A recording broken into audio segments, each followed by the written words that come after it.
Hey there, my name's Gabe Braveheart, an arborist community expert, and today I want to talk about putting a block in a tree to remove the limbs.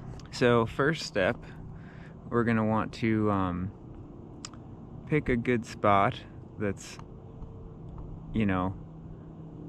sturdy enough to support the rigging that you're going to be doing.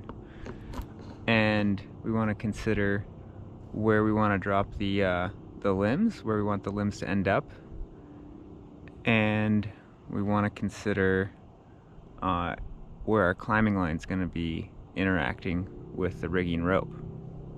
So I found a good spot here, pretty sturdy. Let's go ahead and put the block on. Now ideally we'd want to use a smaller block, such as this tiny CMI block on a ultra sling, and that would be real easy, too easy in fact. We just pass it around, but we can't make that loop though. Let's go with this loop, and that's good enough, but I really like to have the block as tight to the tree as possible, so that when we take the top we're not adding any force. So we can kind of go against there, take this around, this tail,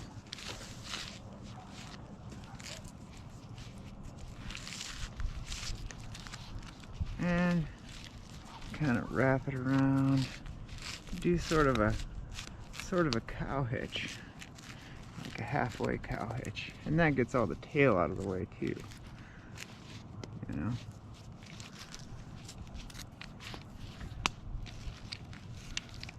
Yeah, see? There we go.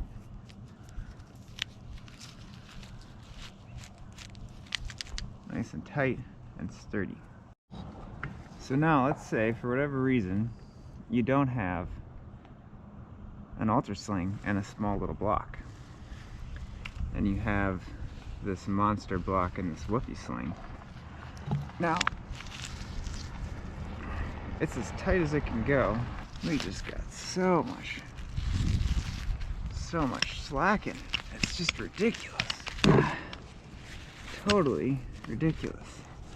If I wanted to rig these limbs with the other pulley, I could have. With this one, they're almost above the pulley. So, an easy way to remedy this, if you find yourself in this situation for whatever reason, is to wrap it twice.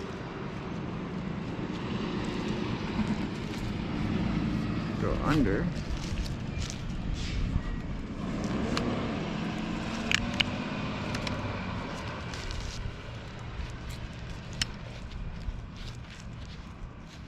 and now we might have to loosen it. No, we don't have to loosen it. So now this block is tighter than tight, and we could rig these limbs right here. No big deal. So I hope you got something out of that.